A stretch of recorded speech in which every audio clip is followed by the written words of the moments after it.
जय जगन्नाथ। आज आम आलोचना करवा भाषा साहित्य एवं लिपि।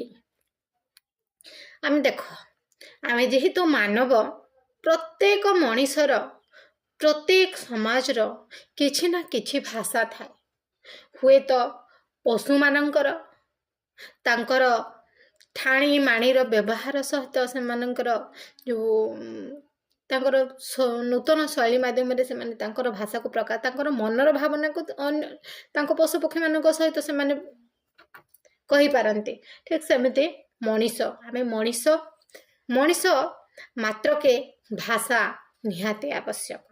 कारण कहीं जदि आमर मनर भावना को आम अन्य पाखरे व्यक्त करि परिबा, अन्य पाखरे कही परिबा, अन्य जन को आमर निजर मनर भावनार बोधगम्य कराई परिबा, ताहाले सेडा ही भाषा। कौन प्रत्येक अंचलर अन्य किछि ना किछि भाषा प्रकाश पाई थाए बा किछि ना किछि भाषा रही थाए। से भाषा द्वारा मनर भाव प्रकाश पाई थाए। भावना बिना भाषा है पारिबो नाही। केमिति देख आमे जदि एबे जदि मो मन भी किछि भी न थांता, मो किछि भी भाबी पारंतिनी, मो चिंता शक्ति न थांता, ताहले मु काहाको किछि कहबा पई मध्ये चेष्टा करि पारंतिनी बा चेष्टा करि न थांती। किंतु आमे जेहेतु मनीष मनीष मानक पाखरे बाग ध्वनि अछि, तो से ध्वनि माध्यम रे कोन करि थाए तार मनर भावना को प्रकाश करि थाए एवं से चिंता करि थाए जे आज मते विद्यालय जीवार अछि, यही काम करिवार अछि। जदि हमको किए पचारे ताहले आमे जदि आम मन भितर अछि विद्यालय जीवार अछि, ताहले आमे आम मनर भावना को मध्य कहि परिबा। तो आमे जानि पारला जे मानव शब्द मनु शब्दरु अप्रत्यय निष्पन्न होई अछि। देख ये मानव मानव मनीष मानव पाखरे भावना शक्ति अछि। श्रेष्ठ प्राणी भावरे मानव को ही निया जाइछि। तो यही मानव शब्दटी केउठारु आसीछि? यही मानव शब्दटी मनु शब्दरु अप्रत्यय निष्पन्न होई अछि।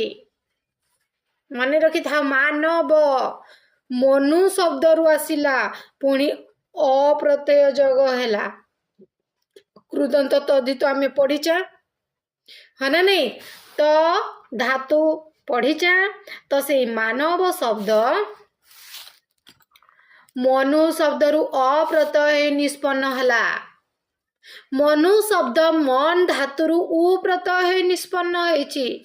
पुणी से मनु शब्दटी केउठारु आसीछि? मनु शब्दटी मन धातुरु उ प्रत्यय आसीछि। मन धातुर अर्थ कण? मन धातुर अर्थ हैला चिंता करिबा। बुझिला? मन धातुर अर्थ कण? चिंता करिबा। अतएव जे चिंता करि पारे से मनु नहीं, जे चिंता करि पारे से ही मनु। आमे जानिला जे जा पाखरे चिंता शक्ति अछि से मनु।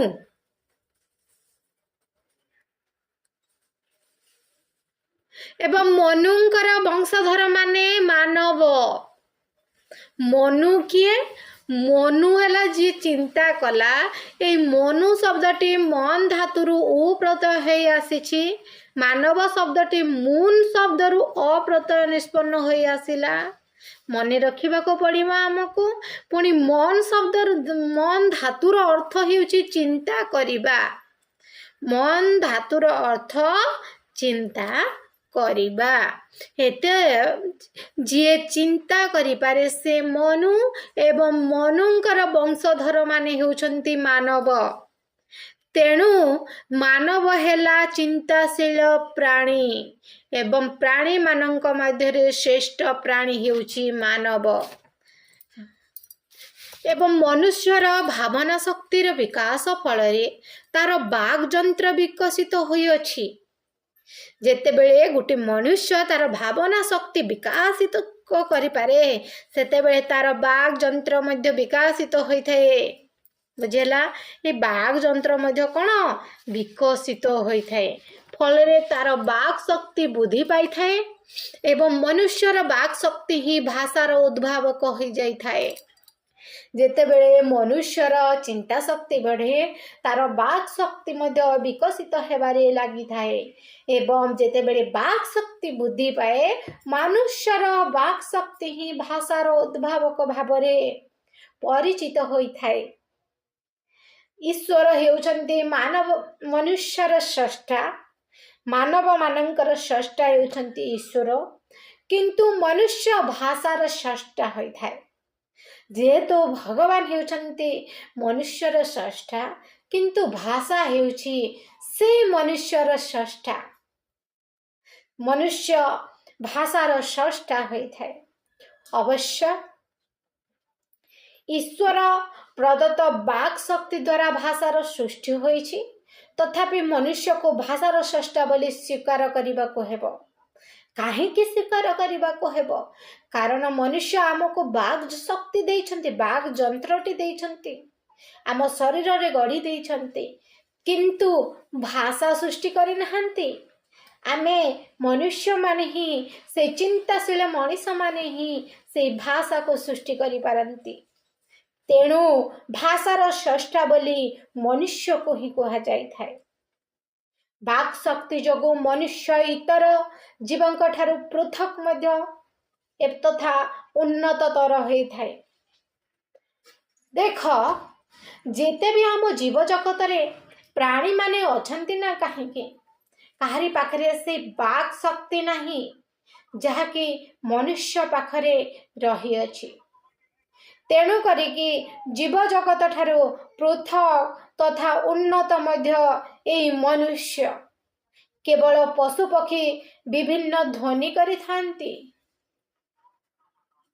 କିନ୍ତୁ ଧ୍ୱନି ମାଧ୍ୟମରେ ସେମାନେ କ୍ଷୁଧା, ତୃଷ୍ଣା, ଭୟ, କାମେଚ୍ଛା ପ୍ରଭୃତି କେତେକ ସୀମିତ ବିଷୟରେ ସୂଚନା ଦେଇଥାନ୍ତି। ସେମାନଙ୍କର ଏହି ଧ୍ୱନିକୁ ସେହି ଜାତିର ତଥା ଅନ୍ୟ ଜାତିର ଜନ୍ତୁମାନେ ମଧ୍ୟ ବୁଝିପାରନ୍ତି। ଯେଉଁ ଧ୍ୱନି ଗୁଡ଼ାକ ଦେଇଥାନ୍ତି ସେ ପଶୁ ପକ୍ଷୀମାନେ, ସେମାନେ କେତେକ ଛୋଟ ଛୋଟ ବିଷୟରେ ସୂଚନା ଦେଇପାରନ୍ତି। ହୁଏତ କ୍ଷୁଧା ବିଷୟରେ, ହୁଏତ ତୃଷା ବିଷୟରେ, ହୁଏତ ଭୟ ବିଷୟରେ, ହୁଏତ କାମେଚ୍ଛା ବିଷୟରେ, କିଛି ସୀମିତ ବିଷୟରେ ସୂଚନା ଦେଇଥାନ୍ତି। ସେମାନଙ୍କର ଏହି ମନୁଷ୍ୟକୁ ସେଇ ଜାତିର ତଥା ଅନ୍ୟ ଜାତିର ଜୀବଜନ୍ତୁମାନେ ମଧ୍ୟ ବୁଝିପାରନ୍ତି। ଜଙ୍ଗଲ ମଧ୍ୟରେ ବ୍ୟାଘ୍ରର ଉପସ୍ଥିତିର ସୂଚନା ଦେବାକୁ ଯାଇ ମର୍କଟଟିଏ ଯେଉଁ ଧ୍ୱନି କରିଥାଏ ତାକୁ ଅନ୍ୟ ମର୍କଟମାନଙ୍କ ସହିତ ମୃଗ ପ୍ରଭୃତି ମଧ୍ୟ ବୁଝି ସତର୍କ ହୋଇଯାଇଥାନ୍ତି। ଏବଂ ଜିମ୍ କାର୍ବେଟ୍ କହିଛନ୍ତି, ଦେଖ ଏ ବିଷୟରେ ମତ ଦେଇ କହିଛନ୍ତି, ଏଇ ଯେଉଁ ଜଙ୍ଗଲରେ ରହୁଥିବା ପଶୁ ପକ୍ଷୀ ବା ଅନ୍ୟ ମନୁଷ୍ୟ ଛଡ଼ା ଅନ୍ୟ ପ୍ରାଣୀମାନେ ଯେଉଁ ଦେଇଥାନ୍ତି ଯେଉଁ ଧ୍ୱନି ଗୁଡ଼ିକ, ଯେଉଁ ସଂକେତ ଗୁଡ଼ିକ ସେ ଦେଇଥାନ୍ତି, ହୁଏତ ଅନ୍ୟ ପ୍ରାଣୀମାନେ ବୁଝିପାରନ୍ତି ଏବଂ ସତର୍କ ମଧ୍ୟ ହେଇଯାଆନ୍ତି। ସେ ବିଷୟରେ ଜିମ୍ କାର୍ବେଟ୍ କହିଲେ, ଯେଉଁ ଶିକାରୀ ଜଙ୍ଗଲ ମଧ୍ୟରେ ପଶୁପକ୍ଷୀଙ୍କର ଭାଷା ବୁଝି ନପାରେ ସେ ନିଜେ ଶିକାରରେ ପରିଣତ ହୋଇଯାଏ। ସତ, ଜିମ୍ କାର୍ବେଟ୍ କହିଲେ ଯେହେତୁ ସେ ଶିକାରୀ ମଧ୍ୟ ଜଙ୍ଗଲର ପଶୁ ପକ୍ଷୀମାନଙ୍କର ଭାଷା ବୁଝିବା ବା ଜାଣିବା ଆବଶ୍ୟକ। ଯଦି ନ ଜାଣିପାରିଲା ତାହେଲେ ଜାଣିବ ସେ ଜଙ୍ଗଲରେ ଥିବା ପଶୁମାନଙ୍କ ପାଖରେ ସେ ନିଜେ ଶିକାରରେ ପରିଣତ ହୋଇଯାଏ। ଏହା ସତ୍ତ୍ୱେ ପଶୁ ପକ୍ଷୀମାନେ ଭାଷା ବ୍ୟବହାରକାରୀ ବୋଲି କୁହାଯାଇପାରିବ ନାହିଁ। ଏତେ ହେଲେ ମଧ୍ୟ ସେମାନେ ଅନ୍ୟ ପଶୁ ପ୍ରାଣୀମାନଙ୍କୁ ମଧ୍ୟ ଯଦି ବୁଝେଇ ପାରୁଥାନ୍ତି, ହେଲେ ମଧ୍ୟ ସେ କେବେ ଭାଷା ବ୍ୟବହାରକାରୀ ବୋଲି ତାଙ୍କୁ କୁହାଯାଇପାରିବ ନାହିଁ। କାହିଁକି ନା ସେମାନଙ୍କର ଧ୍ୱନି କେବଳ ପ୍ରବୃତ୍ତିରୁ ଉତ୍ପନ୍ନ ହୋଇଥାଏ। ବୁଝିଲା, ସେମାନଙ୍କର ଧ୍ୱନି କେବଳ ପ୍ରବୃତ୍ତିରୁ, କେଉଁମାନଙ୍କର ସେଇ ପଶୁପକ୍ଷୀମାନଙ୍କର ଧ୍ୱନି କେବଳ ପ୍ରବୃତ୍ତିରୁ ହିଁ ଉତ୍ପନ୍ନ ହୋଇଥାଏ। ତା ପଛରେ ବୌଦ୍ଧିକ ପ୍ରେରଣା ନଥାଏ। ତା ପଛରେ କ'ଣ कौनसी बौद्धिक प्रेरणा कौनसी बौद्धिक चिंताधारा न थाए। पशा शुआ गोटे घरे जदि गोटे पशा शुआ एवं सारी मनुष्यर कथा को अनुकरण करी कथा कही थांती। सत गोटे पशा शुआ को रखीगला कि सारी को आम रखिला ताहरे से मनुष्य मान को अनुकरण करी से माने मनुष्य जहा कही थाए ताहा अनुकरण करी कथा कही थांती। प्रकृत रे एही कथा पछरे कौनसी मध्य भावना नाही। से माने मनुष्यर कथार ध्वनि समूह को ही अनुकरण करी तदनुरूप ध्वनि करिवार प्रयास करि थांती। पशुपक्षी मानकर ध्वनि गुड़िक परस्पर निरपेक्ष हेबा स्थले मनुष्यर भाषा ध्वनि मान परस्पर सापेक्ष मध्य रही थांती। एवं निर्दिष्ट अर्थ विशिष्ट ध्वनि को शब्द कही था। आमे माने कौन कौन सी अर्थ अर्थ पकाउथबो ध्वनि गुड़ी को आमे शब्द बोली कहिथला। शब्द मानक संबद्ध वाक्य सृष्टि होई थाए। आमे जानिचु संबद्ध मानक संबद्ध द्वारा वाक्य सृष्टि होई थाए। संबद्धटी एक अर्थ प्रकाश करुथिले बा पूर्ण अर्थ प्रकाश करि थाए जदि ताले तेणु वाक्य होउची भाषार सर्वनिम्न एकक। देख वाक्य होउची आम भाषार सर्वनिम्न एकक बुझेला। वाक्य कौन वाक्य भाषार मात्र सर्वनिम्न एकक।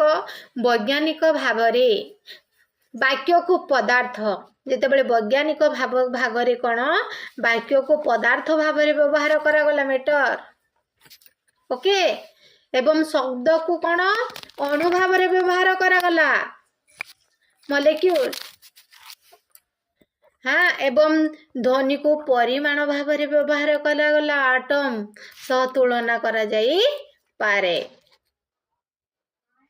ग्रीक माने मनुष्यर बाक शक्ति को लगस शब्द द्वारा प्रकाश करुथिले। बुझी ग्रीक माने कौन मनुष्यर बाक शक्ति जो मनुष्य आम पाखरे जो मानव पाखरे जो बाक शक्ति अच्छी से माने से बाक शक्ति को लगस शब्द द्वारा प्रकाश करुथिले। लगस बोली कहउथिले मने रखा पड़ो आमको। ग्रीक माने मनुष्यर बाक शक्ति को लगस शब्द द्वारा प्रकाश करुथिले। यही शब्दर अन्य अर्थ है चिंता शक्ति। जो लगस शब्दर अन्य अर्थ कौन चिंता शक्ति बुझीला। एवं तो द्वारा कौन है मनुष्य बाक शक्ति युक्त तथा चिंता शक्ति युक्त बोली बुझा जाइथिला। पशु पक्षी को एलोग बोली कहा जाय थाए। से ग्रीक माने मनुष्य को लगस बोली कहबा बाक शक्ति को लगस बोली कहबा हिसाब रे पशु पक्षी को कौन बोली कहा गला एलोग। से माने कहीं एलोग कहा गला कारण तांकर बाक शक्तिहीन तथा चिंता शक्तिहीन बोली प्रतिपादित हेउथिला। एवं चिंता शक्तिहीन बोली जानिथिबारु ताको एलोग बोली कहा गला। एवं बाघर चमत्कारिता हेउछि एहाकू जणे उच्चारण करे। बाघर चमत्कारिता विषय बाघ विषय आम जदि कहबा ताहले एहाकू जणे उच्चारण करे अन्य जणे शुणे। श्रोता मनरे वक्ता मनर अनुरूप भाव उद्रेक होई थाए जहाँकि वक्तार मनोभाव को श्रोता हृदयंगम मध्य करि पारि थाए। कथा कहवा भंगी जड़े व्यक्ति ठारू आउ जनकर भिन्न हेले मध्य भावर अवरोधरे या कौनसी बाधा सृष्टि करिपारे नाही। एका भाषाभाषी लोके गोटे वस्तु विषय को भिन्न भिन्न नाम न दे एक निर्दिष्ट नाम दे थांते। हाँ जितेबले एक गोटे जगार अच्छा गोटे स्थान से अंचल भाषा को लेकिन गोटे धर जदि आमको कहले आमे जदि कहिबा ताहले कौन गछ गछ बोली कहला है ताले से गछ को ही बुझेब आउ किछि अलगा को बुझेब नहीं ना अन्य किछि बुझेब नहीं। से प्रत्येक से अंचल जहाँ को भी गछ बोली कहला से गछ को ही बुझेला बुझेला से गछ को ही बुझेला। कौन सी भाषार कौन सी परिवर्तन हेब नाही नहीं कौन से अंचल कौन सी भाषार परिवर्तन हेब नाही। एक निर्दिष्ट नाम को नहीं रही थाए। गाय देख गाई କହିଲେ ରାମ ଯାହା ବୁଝେ ଶ୍ୟାମ ବି ତାହା ବୁଝେ, ସୀତା ବି ତାହା ବୁଝିଥାଏ। ସେଇ ଅଞ୍ଚଳର ପ୍ରତ୍ୟେକ ମଣିଷ ତା ସବୁ ସମାନ ବୁଝିଥାନ୍ତି। ଯଦି ପ୍ରତ୍ୟେକ ବ୍ୟକ୍ତି ଗୋଟିଏ ବସ୍ତୁକୁ ନିଜର ଇଚ୍ଛାନୁସାରେ ନାମ ଦେବ, ତେବେ ସେଇ କାହା କଥା ବୁଝିପାରିବେ ନାହିଁ। ଗୋଟିଏ ଅଞ୍ଚଳର ଭାଷା ସେହି ଅଞ୍ଚଳର ଅଧିବାସୀମାନଙ୍କର ଭୌଗୋଳିକ ସ୍ଥିତି, ସାଂସ୍କୃତିକ ବ୍ୟବସ୍ଥାରେ ପ୍ରଭାବିତ କରିଥାଏ।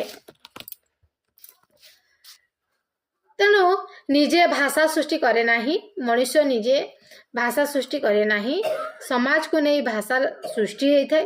ବ୍ୟକ୍ତି ଭାଷାକୁ ପରମ୍ପରା ସମାଜରୁ ହିଁ ଲାଭ କରିଥାଏ ଏବଂ ସେ ଭାଷାରେ କିଛି ପରିବର୍ତ୍ତନ ମାତ୍ର ଘଟାଇ ପାରିବ ନାହିଁ। ଯାହା ସମାଜରୁ ଯେଉଁ ପରମ୍ପରାରୁ ଭାଷା ସୃଷ୍ଟି ହୋଇଛି, ସେ ଭାଷାରେ କୌଣସି ପରିବର୍ତ୍ତନ ଆସିବ ନାହିଁ।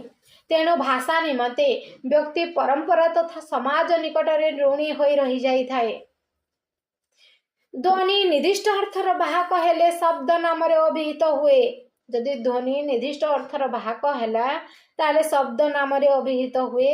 ଶବ୍ଦାର୍ଥର ବିଶେଷ ଗୁଣ ହେଉଛି ଏହା ଗୋଟିକୁ ବୁଝାଇବା ସଙ୍ଗେ ସଙ୍ଗେ ସେହି ପ୍ରକାରର ଅନ୍ୟ ସମସ୍ତଙ୍କୁ ମଧ୍ୟ ବୁଝାଇଥାଏ। ଯଥା ଗାଈ ଘାସ ଖାଏ। ଗାଈ ଘାସ ଖାଏ କେବଳ ରାମକୁ ନୁହେଁ, ହରିକୁ ମଧ୍ୟ, ଶ୍ୟାମକୁ ମଧ୍ୟ, ନିଧିକୁ ମଧ୍ୟ ସମସ୍ତେ ସେଇ ଅର୍ଥ ବୁଝିବେ। ପୃଥିବୀର ସବୁ ଗାଈ ଘାସ ଖାଆନ୍ତି ବୋଲି ବୁଝାଯାଏ। ଶବ୍ଦ ସମ୍ବନ୍ଧ ବ୍ୟକ୍ତିଗତ ନୁହେଁ, ଆକୃତିଗତ। ଶଙ୍କରାଚାର୍ଯ୍ୟ କ'ଣ କହିଲେ ଦେଖ, ଶଙ୍କରାଚାର୍ଯ୍ୟ ତାଙ୍କର ବେଦାନ୍ତ ଭାଷ୍ୟରେ ଉଲ୍ଲେଖ କରି କହିଛନ୍ତି, ତାଙ୍କର ଯେଉଁ ବେଦାନ୍ତ ଭାଷ୍ୟ ଅଛି ସେଥିରେ ଶଙ୍କରାଚାର୍ଯ୍ୟ ଉଲ୍ଲେଖ କରି କହିଲେ ଯେ ଆକୃତିଭିଶ୍ଚ ଶବ୍ଦାନାଂ ସମ୍ବଦ୍ଧାଃ ନ ବ୍ୟକ୍ତିଭିଃ ବ୍ୟକ୍ତିନାଂ ଅନନ୍ୟତ ସମ୍ବନ୍ଧ ଗ୍ରହଣାନୁପପ। ଯାହା ଫଳରେ କ'ଣ ରହିଲା, ଶବ୍ଦ ମାନେ ଆକୃତି ମାନଙ୍କ ସହ ସମ୍ବନ୍ଧିତ। ମନେ ରଖ, ଏଇ ଶବ୍ଦ ମାନେ ଯୋଉ କହିଲେ ଶଙ୍କରାଚାର୍ଯ୍ୟ, ଆକୃତିଭିଶ୍ଚ ଶବ୍ଦାନାଂ ସମ୍ବଦ୍ଧାଃ ନ ବ୍ୟକ୍ତିଭିଃ ବ୍ୟକ୍ତିନାଂ ଅନନ୍ୟତମ ସମ୍ବନ୍ଧ ଗ୍ରହଣାନୁପପ ବେହ। ତ ଶବ୍ଦ ମାନେ ଆକୃତି ମାନଙ୍କ ସହ ସମ୍ବନ୍ଧିତ, ବ୍ୟକ୍ତି ମାନଙ୍କ ନୁହେଁ। କାରଣ ବ୍ୟକ୍ତି ସଂଖ୍ୟା ଅତ୍ୟନ୍ତ ହୋଇଥିବାରୁ ସମ୍ବନ୍ଧ ଗ୍ରହଣ ସମ୍ଭବ ହୋଇପାରେ ନାହିଁ। ଏଠାରେ କ'ଣ ବ୍ରହ୍ମସୂତ୍ର ଶଙ୍କର ଭାଷ୍ୟଙ୍କ ମତରେ ଅଛି। ତାହେଲେ ଆଉ କ'ଣ ବାକ୍ର ଅବବୋଧ ନିମନ୍ତେ ଶବ୍ଦମାନଙ୍କ ମଧ୍ୟରେ ସମ୍ବନ୍ଧ ଅପରିହାର୍ଯ୍ୟ। କେବଳ ଗୁଡ଼ିଏ ନିରପେକ୍ଷ ନାମ ଉଚ୍ଚାରଣ କଲେ ଶ୍ରୋତା ମନରେ କୌଣସି ବାଧା ଧାରଣ ସୃଷ୍ଟି ହୁଏ ନାହିଁ। କାହିଁକି ନା ହାତୀ, ମଣିଷ, ଗଛ ଓ ଆଖୁ ଉଚ୍ଚାରିତ ଶବ୍ଦମାନଙ୍କ ମଧ୍ୟରେ ସାପେକ୍ଷତା ତଥା ଅର୍ଥର ସାମଞ୍ଜସ୍ୟ ରହିବା ଆବଶ୍ୟକ। ନହେଲେ ଅର୍ଥବୋଧ ବ୍ୟାହତ ହୋଇଯିବ। ମଣିଷଟିଏ ଗଛ ମୂଳରେ ହାତୀକୁ ଆଖୁ ଖୁଆଉଛି, ଏହା ବାକ୍ୟ ଅଟେ। କିନ୍ତୁ ଆଖୁଟିଏ ମଣିଷ ମୂଳରେ ଗଛ ହାତୀକୁ ଖୁଆଇ ପାରିବ ନାହିଁ, ଏହା ବାକ୍ୟ ହେଇପାରିବ ନାହିଁ। କାହିଁକି ନା ଆଖୁ କ'ଣ ମଣିଷକୁ ଖୁଆଇବ ନା କିଛି ଅର୍ଥ ଅଛି? ନାହିଁ। ତ ଅର୍ଥ ପ୍ରତୀତ ଯେ କେବଳ ଶବ୍ଦ ବିନ୍ୟାସ ଦ୍ୱାରା ସମ୍ଭବ ତାହା ନୁହେଁ, ପାରିପାର୍ଶ୍ୱିକ ଅବସ୍ଥା ଦ୍ୱାରା ମଧ୍ୟ ଅର୍ଥ ପ୍ରୀତିତ ଜନ୍ମିପାରେ। ଯଥା ସ୍ୱାମୀ ସ୍ତ୍ରୀ ଆଡ଼କୁ ଚାହିଁ କେବଳ ଗୋଟିଏ ଶବ୍ଦ କହିଲେ ଚାବି, ସ୍ତ୍ରୀ ତାଙ୍କୁ ସଙ୍ଗେ ସଙ୍ଗେ ଚାବି ବାଡ଼ି ଆଣିଦେଲେ ଏବଂ ସ୍ୱାମୀଙ୍କର ବଚନ ଭଙ୍ଗୀ ସମୟ ବାହାରକୁ ଯିବା ପାଇଁ ପ୍ରସ୍ତୁତିରୁ ସ୍ତ୍ରୀ ବୁଝିନେଲେ ଯେ ସ୍ୱାମୀ କହୁଛନ୍ତି ଗାଡ଼ି ଚାବି ଆଣ। ବୁଝିଲା?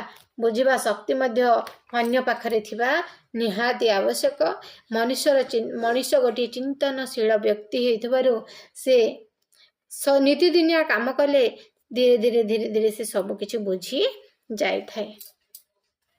ଅର୍ଥ ପ୍ରତୀତି ଜନ୍ମିବାର ଦୁଇଟି ସୋପାନ ଅଛି। ପ୍ରଥମଟି ହେଉଛି ବିଶ୍ଳେଷଣ, ଦ୍ୱିତୀୟଟି ହେଉଛି ସଂଶ୍ଳେଷଣ। ହେଲା, ଯେତେବେଳେ ଅର୍ଥ ପ୍ରତୀତି ଜନ୍ମିଥାଏ ଦୁଇଟା ସୋପାନ ରହିଛି। ଗୋଟିଏ ସୋପାନ ହେଉଛି ବିଶ୍ଳେଷଣ, ଆଉ ଗୋଟିଏ ସୋପାନ ହେଉଛି ସଂଶ୍ଳେଷଣ। ପ୍ରତ୍ୟେକ ଅର୍ଥ ବିଶିଷ୍ଟ ଶବ୍ଦର ପ୍ରବଣ ମାତ୍ରାକେ ମନର ଜାତ ଭାବନାର ସଂଶ୍ଳେଷଣ ହିଁ ଭାଷା ସୃଷ୍ଟି କରେ। ଯେତେବେଳେ ଆମେ ବାକ୍ୟର ଅର୍ଥକୁ ବୁଝୁ ସେତେବେଳେ ଆମେ ଅର୍ଥ ବିଶ୍ଳେଷଣ ବି କରିଥାଉ, ସତ କଥା। ଆଉ ଦେଖ, ଯଦି ଆମେ କହିଲା ତାହେଲେ ଆମେ आमे कहू राम पढ़ुची तेबे आमे मनरे प्रथमे राम भाव जात होइथाय ना नै तापरे राम पढ़िबा खाइबा पीबा सुइबा जहाँ भी हो आमे चिंता करिथाउ क्रियार साधारण कर्ता है राम क्रियार साधारण कर्ता हेउची राम तापरे द्वितीय पर्याय आमे हरि गोपाल जहाँ भी हेले मध्य पठन को स्मरण करू तापरे भावे आमे राम द्वितीय भाव पठन को संश्लिष्ट भाव राम पढ़ुची किंबा जी भी पढ़ी थाओ आमे जानि पारि थाओ भाषार 3टा स्तर अछि हला भाषार केतोटी स्तर रहिला 3टा स्तर रहिला अंग भंगी स्तर सुस्पष्ट शब्द उच्चारण स्तर एवं लिखित रूप अंग भंगी द्वारा आमे भाषा को जानि पारि थाओ सुस्पष्ट शब्द उच्चारण रे मध्ये जानि पारि थाओ एवं आमे लेखि देले मध्ये आमे भाषा विषय रे जानि थाओ मनुष्य हेला गोटे सामाजिक प्राणी समाज रे रहिबा को हेले भावर आदान प्रदान अपरिहार्य होई थाए या 3टी उपाय रे करा जाई पारि थाए प्रथम ने हेला अंग भंगी प्रदर्शन द्वारा एवं द्वितीय रे अंग भंगी सहित सुस्पष्ट शब्द उच्चारण करिबा द्वारा तृतीय रे चिन्ह बा चित्र अंकन एवं काठी रखिबा पत्थर थइबा दौड़ी रे गंठी रखिबा प्रभृति द्वारा एवं तृतीय पद्धति कालक्रमे लिपिर सृष्टि हैला तृतीय पद्धति रे कोन लिपिर सृष्टि हैला लिपिर सृष्टि हैला लिखित भाषा लिपि न हले कोन लिखित भाषा हे परिबो नाही प्रथमे अंग भंगी हे गला तापरे सुस्पष्ट शब्दचारण हे गला तापरे लिखित रूप आसला हना नहीं लिखित भाषा द्वारा मनुष्य तेबे भगवान नाम नारायण श्रीकृष्ण माधव हरे कृष्ण इत्यादि इत्यादि इत्यादि कहि परला हला एपरि भावनार उद्रेक हो जाई थाए ताले समय और दूरता को भय करि परिबा भाषा केवल मनुष्य भावर आदान प्रदान माध्यम नुहे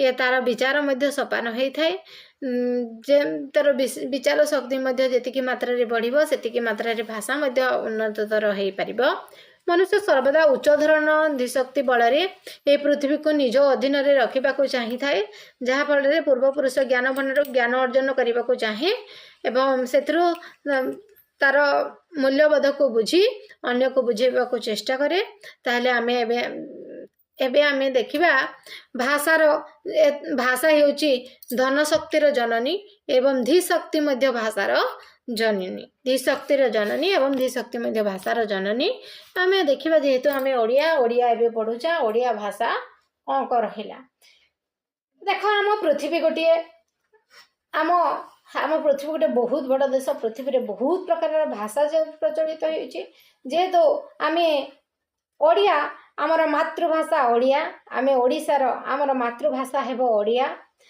बहु प्राचीन भाषा मातृभाषा गोटे बहुत प्राचीन भाषा ओडिशार राजनीतिक सीमा एकदा गंगा ठारू गोदावरी नदी पर्यंत विस्तृत थिला आग ओडिशार राजनीति गंगा ठारू गोदावरी नदी पर्यंत थिला तथापि इंग्रेज राजत्व काल रे ओडिया भाषा को लोप करिबा पई पूरा चक्रांत करा जायथिला ओडिया जे एक समृद्ध प्राचीन भाषा यह प्रमाण तत्कालीन साहित्य बदीर आमे जानि पारि अच्छा नहीं एतरे तापरे महासंकट रे आसला जेतेबेले कोन हला या प्रमाण तत्कालीन साहित्य आमे जानि पारला शासन कर्तृपक्ष निकट रे उपस्थापन करिबा फल ओडिया भाषा से ही महासंकट को उद्धार करा गला ऐतिहासिक जयकांत मिश्र हला ऐतिहासिक जयकांत मिश्र मैथिली भाषार इतिहास पुस्तक रे स्पष्ट रूपे उल्लेख करथिले ओडिया काहारी भाषा नुहे यह एक मौलिक भाषा ओडिया काहारी भाषा नुहे यह एक मौलिक भाषा किए कहिथिले जयकांत मिश्र केउथरे लिखिथिले मैथिली भाषार इतिहास रे हला ओडिया भाषा केबे जन्म ग्रहण करथिला ए संपर्क रे सठिक प्रमाण हेबा संभव नुहे काहेकि न से थिला बहुत प्राचीन शास्त्र एवं शास्त्र अभिलेख मानक प्रमाणित हुए जे ख्रीष्टपूर्व 3य शतक बेले को ओडिया भाषा प्रचलित थिला जेबेले ख्रीष्टपूर्व 3य शतक थिला सेते बेले ओडिया भाषा प्रचलित थिला बोली कहा जायछि सम्राट अशोकଙ୍କ शिलालिपि ख्रीष्टपूर्व 3य शतक रे वर्ष अभिषिक्त एबोली थापन एबोली भाबरे बहुत सारा ओडिया भाषा प्रचलित होइछि जहाँकि आमे जो सबरीपा लोईपा समय भाषा मध्य थिला से समय सेठारे बहुत सारा रही एवं वर्तमान ओडिया भाषा रे जे रूप को मानक भाषा बोली ग्रहण करा जायछि सेथिरे संस्कृत भाषार बहुल प्रभाव परिदृष्टित होइथे। ओडिया भाषार इतिहास अध्ययन कले जना पड़िबो जे ओडिया भाषा केवल संस्कृत भाषार उत्पन्न होई नै। ओडियार प्रधान उत्स अपभ्रंश भाषा। ओडियार प्रधान उत्स कण अपभ्रंश भाषा। या छड़ा ओडिया भाषार निजस्व शब्दभंडार मध्य रही आमे जानिचु से जेहेतु निजस्व शब्द से गुड़िक हेले देशज शब्द एत अपभ्रंश भाषार शब्द संस्कृत शब्द देशज शब्दर सामान्य ओडिया भाषा सृष्टि है। ता सहित पाली भाषा आसला द्राविड़ भाषा आदिवासी भाषा ये भाव में अनेक भाषांग भाव आम ओडिया भाषा सहित जड़ित है जहाँफल आम ओडिया भाषा को समृद्धशाली करिबारे अग्रगण्य है। कालक्रमे एथिरे अधिकरू अधिक संस्कृत शब्द एवं पार्श्व प्रभृति जावनिक शब्द मिसी यह परिपुष्ट होइछि। प्राचीन नाट्यकार भरत मुनि नाट्यशास्त्र प्राचीन नाट्यकार भरत मुनि नाट्यशास्त्र किए रचना करथिले भरत मुनि नाट्यशास्त्र रे शबर अभारी उड्र जाति मानकर कथित भाषा मध्य उल्लेख कर भरत मुनि समय को नहीं प्राय 2200 वर्ष तले पूर्वत जाति मानकर भाषा प्रचलित थिला एवं भरत मुनि उड्र मानकर भाषा को उड्र भाषा बोली कहगला बुझला। भरत मुनि उड्र मानक भाषा को कौन बोली कहगला उड्र विभाषी बोली कहगला। आर्य भाषा संस्कृत सहित आंचलिक दाम्य एभली भाव में बहुत रहिला एवं अनेक मतरे उड्र जाति होउछंती ओडिया मानकर पूर्वपुरुष। केते कहंती जे उड्र होउछंती ओडिया मानकर पूर्वपुरुष। उड्र एक आंचलिक भाषा एवं कृषि थिला से मानकर प्रधान जीविका। सेतेबेले एही अंचल रे नाम थिला उड्र देश। भाषार नाम है उड्री बा उड्रिया। यही उड्रिया शब्द रु ओडिया शब्द उत्पत्ति होइछि। यही उड्री बा उड्रिया शब्द रु कौन उड्र शब्द सृष्टि है। संस्कृत नाट्यशास्त्र विभिन्न जातिर भाषा नाम उल्लेख जो करा जिबार अभिप्राय कौन कहीं संस्कृत नाट गुड़िकर समस्त पत्र संस्कृत भाषार कथबार्ता ता सहित कथबार्ता करती नहीं। से केवल सम्रांत बोली तथा विद्वान पंडित माने संस्कृत कही था संस्कृत कथबार्ता करी। नारी एवं नीच पात्र माने प्रकृत भाषा कहती। सहित ये जना पड़ जाए उत्कलीन समाज रे संस्कृत सहित प्राचीन भाषा मध्य प्रचलित होता है। साहित्यिक कार्यक्रम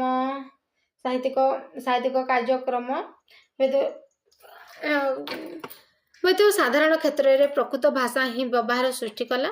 ताले अशोक सम्राट कौन कले सम्राट अशोक तांकर शिलालेख गुड़िकर कहले संस्कृत परिवर्ते प्राकृत भाषा व्यवहार करिसेंती कारण सेमानक सर्वसाधारण बुझिबा पई उद्दिष्ट थिला। ताले उड़ एक चाष संपर्कित शब्द उड़ शब्दटी कौन चाष एबे भी आमर गाँ गहली निकटरे चाष को उड़ चाष बोली कहगला। कहीं खर्दा अंचल एक स्वाभिमानी जाति बास करते जो मानक उड़ पाइक बोली कहगला है। जगन्नाथ को अनेक स्थल में उड़ देवता बोली कही था कारण यही ओडिया मानक उड्र पर उड्र बोली कहगला। तदनुसार ये भूखंड नाम उड्र देश बा उड्र मानकर भाषा नाम उड्रिय बा उड्रिय थिला।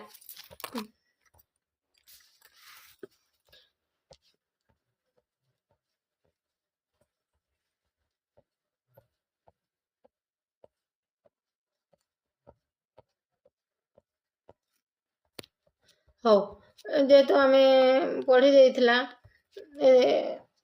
उड्र मानक विषय पढ़ला उड्र तक आसला जेहेतु लंबा भिडियोटी हो जाउची आमे नेक्स्ट क्लास ठू आमे आ गोटे क्लास करदेबा एवं ये भाषा लिपि साहित्य विषय रे आलोचना करिबा।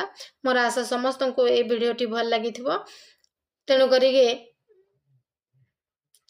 चैनल टी को लाइक करो शेयर करो कमेंट करो सब्सक्राइब कर दियो।